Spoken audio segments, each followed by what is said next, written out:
this episode, I'm gonna share with you 5 street photography tips that I use all the time. Let's go. If you look closely, you will find frames on the street everywhere. One of my favorite ways to frame my subjects in is storefront.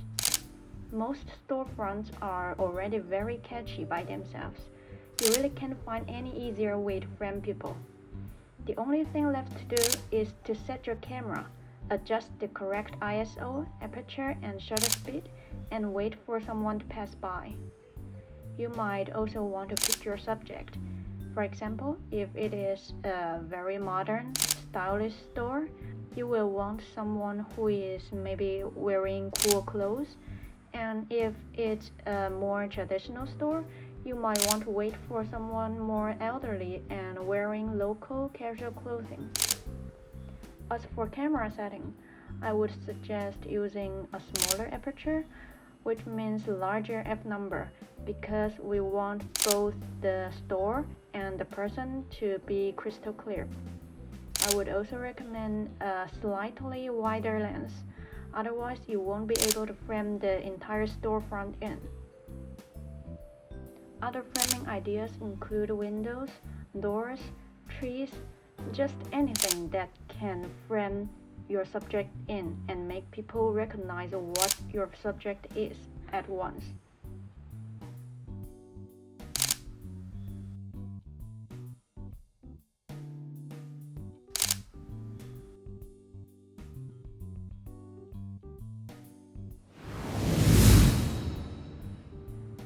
Before we go on, let's think about this.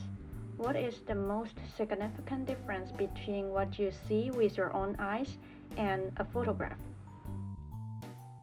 Well, your eyes can perceive three-dimensional objects and environments, while everything is flat on a photograph. So it is extremely important to try our best to turn the 2D photograph into something that looks more like 3D. And the answer to that is to create depth, or we can also say to create layers for your photos. First, you need a foreground and a background, and if possible, maybe something in between. Take this photo for example.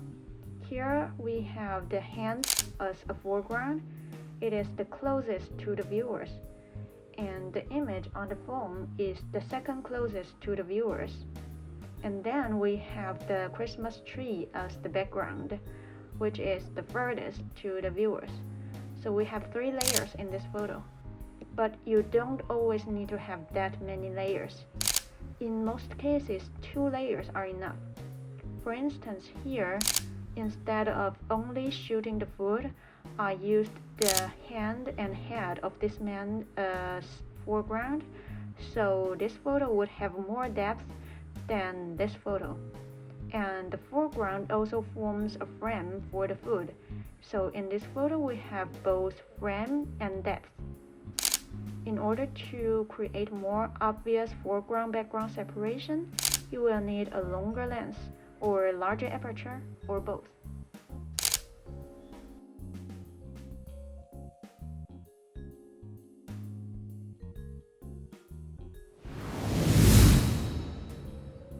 If you want to define photography in the most simple way, it should be light and shadow. Photography is all about light and shadow. So for street photography, we need to take advantage of good natural lighting. Look for interesting lighting conditions such as shadows, reflections, or interesting patterns that can add drama and mood to your photos. Take this photo for example. Here we have some shadow of the tree leaves on the brick wall, forming some beautiful patterns. So with this as our background, we can easily take some great photos. But it doesn't mean you need nice patterns of shadow every time. Sometimes just the contrast of light and shadow is enough to create drama, like in this photo. This subject is passing by the brighter area, so our attention is immediately there. Other examples of interesting lighting conditions include silhouette. Try shooting against the source of light. Use a smaller aperture like f8 to f11 and look for interesting outlines of subjects.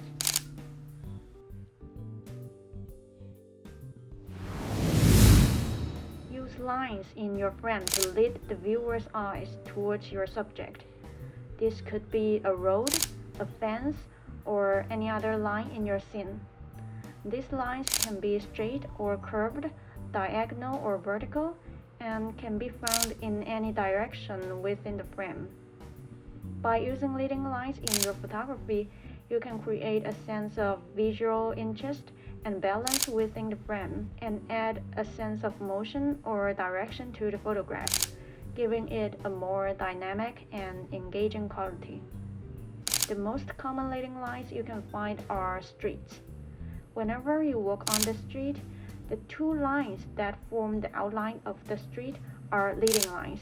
So all you need to do is to search for prominent subjects passing through the street. You should also pick your subject in the same way I mentioned in the first tip. Make sure the subject's outlook fits the setting of the environment.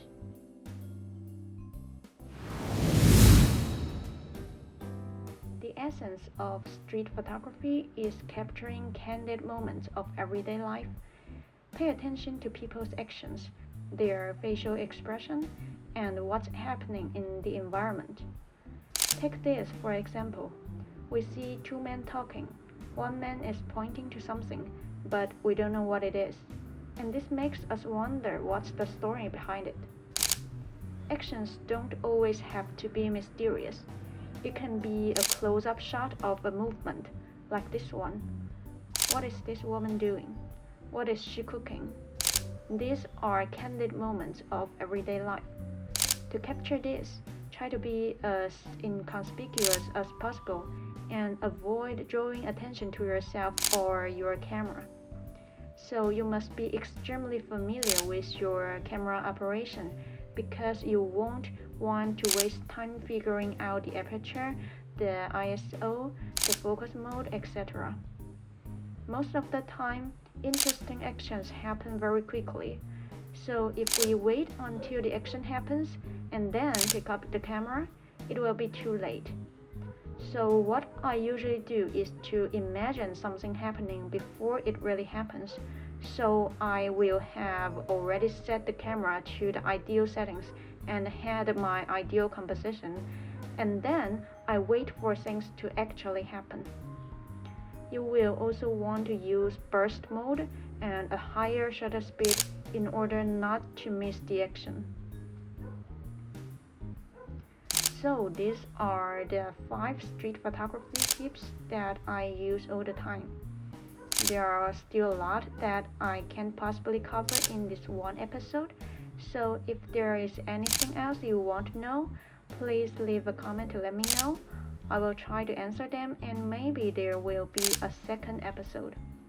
I'll see you next time.